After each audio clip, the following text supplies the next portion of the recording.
जिस लड़के को उसने सबके सामने गरीब और गंवार कहकर बेइज्जत किया, वही लड़का 7 दिन बाद उसकी जिंदगी का सबसे बड़ा सच बनकर सामने आया।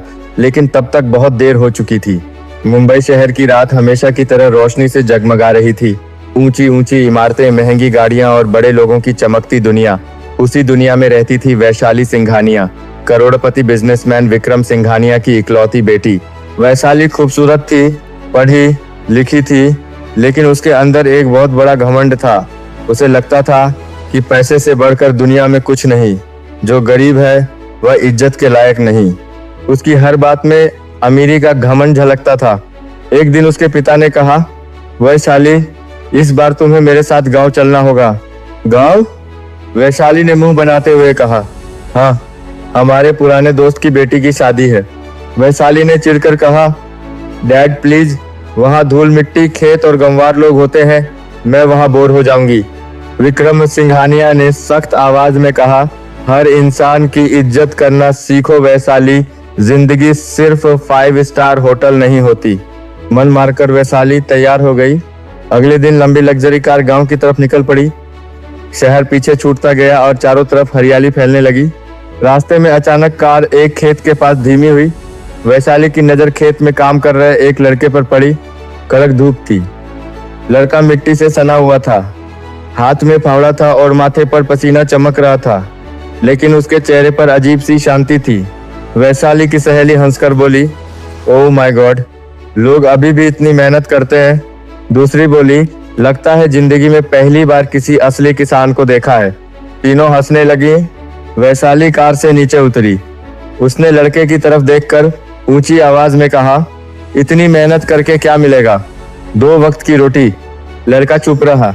वैशाली को उसकी खामोशी चुप गई। वो फिर बोली, वैसे तुम्हें देखकर लग रहा है कि तुमने जिंदगी में कभी शहर नहीं देखा होगा। इस बार लड़के ने सिर्फ एक नजर उसकी तरफ उठाई।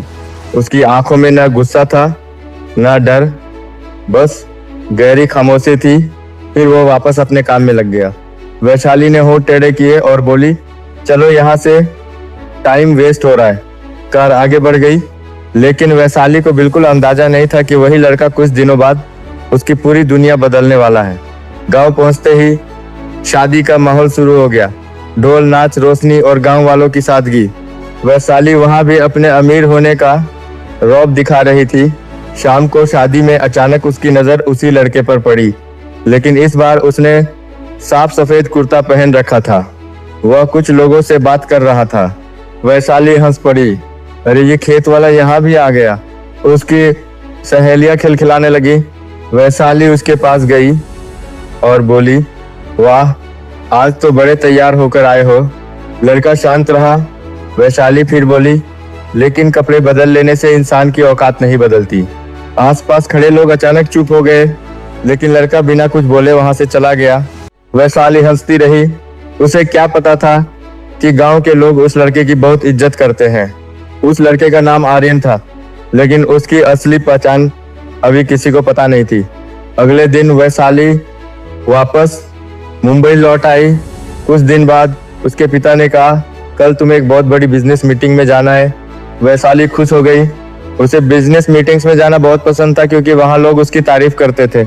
अगले दिन वह बड़े कॉर्पोरेट ऑफिस पहुंची। जैसे ही वह अंदर जाने लगी, उसकी नजर गेट पर खड़े एक इंसान पर पड़ी। वो वही खेत वाला लड़का था। वैशाली जोर से हंस पड़ी।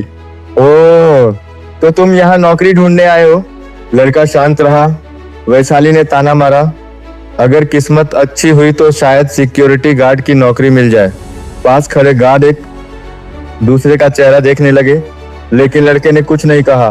वो सीधा अंदर चला गया। वैशाली मुस्कुराती हुई मीटिंग हॉल में पहुंच गई। कुछ देर बाद अचानक पूरे हॉल में सन्नाटा छा गया। सभी लोग खड़े हो गए। वैशाली हैरान होकर दरवाजे की तरफ देखने लगी और अगले ही पल उसके चेहरे का रंग उड़ गया। अंदर वही लड़का आ रहा था, लेकिन इस बार वह महंगे सूट में था। उसके पीछे कई बड़े अधिकारी चल रहे थे। एक आदमी ने सम्मान से कहा, गुड मॉर्निंग सर। दूसरे ने कहा, वेलकम मिस्टर आर्यन मेहरा। वैशाली की सांसें अटक गईं। उसने बगल में बैठे आदमी से पूछा, ये कौन है? आदमी हैरान होकर बोला, आप नहीं जानती, ये आर्यन मेहरा है, इस पूरी कंपनी के मालिक। वैशाली के पैरों तले जमीन खिसक गई। उसे अपना मजाक याद आने लगा।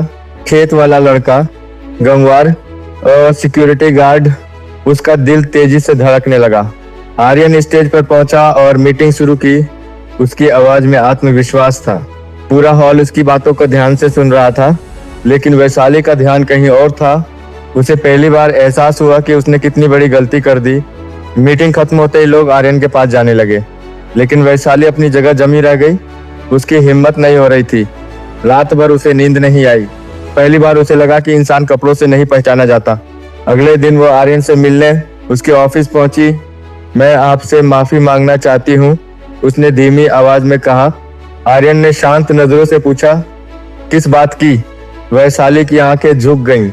मैंने आपको छोटा समझा, आपका मजाक उड़ाया। कुछ पल खामोशी रही। फिर आर्यन बोला, गलती करना बुरी बात नहीं, लेकिन घमंड में इंसानियत भूल जाना सबसे बड़ी गलती है। वैशाली की आंखों में आंसू आ गए। मैं बदलना चाहती हूँ, आर्यन ने कहा। बदलाव बातें करने से नहीं आता, काम से आता है। उस दिन के बाद वैशाली बदलने लगी। उसने पहली बार गरीब लोगों की जिंदगी को समझना शुरू किया। वह अपने पिता की कंपनी में कर्मचारियों से प्यार से बात करने लगी। धीरे धीरे उसका घमंड टूटने लगा। एक दिन उसने फैसला किया कि वह गांव के गरीब बच्चों के लिए स्कूल बनवाएगी। उसके पिता भी हैरान थे। कुछ महीनों बाद गांव में एक बड़ा स्कूल बनकर तैयार हो गया।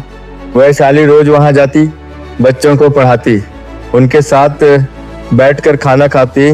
अब गांव वाले उसे अलग नजर से देखने लगे थे। एक दिन स्कूल के बाहर एक काली कार आकर रुकी। उसमें से आर्यन उतरा। वह चुपचाप बच्चों को पढ़ाती हुई वैशाली को देखने लगा।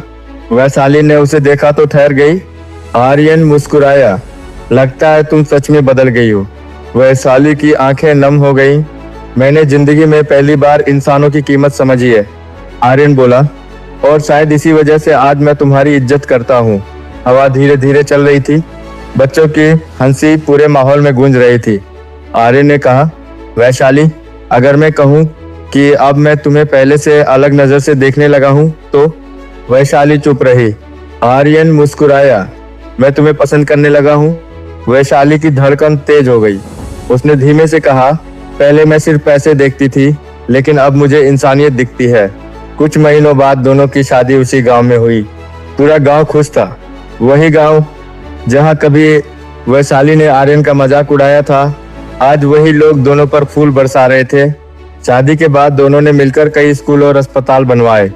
वैशाली अब पहले जैसी नहीं रही थी। उसके चेहरे से घमंड गायब हो चुका था। अब वहां सिर्फ अपनापन था। और आर्यन, वो आज भी कभी कभी खेतों में जाकर काम करता था, क्योंकि वह अपनी जड़ों को कभी नहीं भूला। दोस्तों, इंसान की पहचान उसके कपड़ों या पैसों से नहीं होती। असल पहचान उसके दिल और व्यवहार से होती है। जो इंसान दूसरों की इज्जत करना सीख जाता है, वही जिंदगी में सबसे बड़ा बनता है। अब आप बताइए, अगर आप आर्यन की जगह होते तो क्या वैशाली को माफ कर देते? और क्या आपको लगता है कि वैशाली सच में बदल गई थी? अपनी राय कमेंट में जरूर लिखिए, क्योंकि आज का सबसे दिलचस्प कमेंट शायद अगले वीडियो में दिखाया जाए।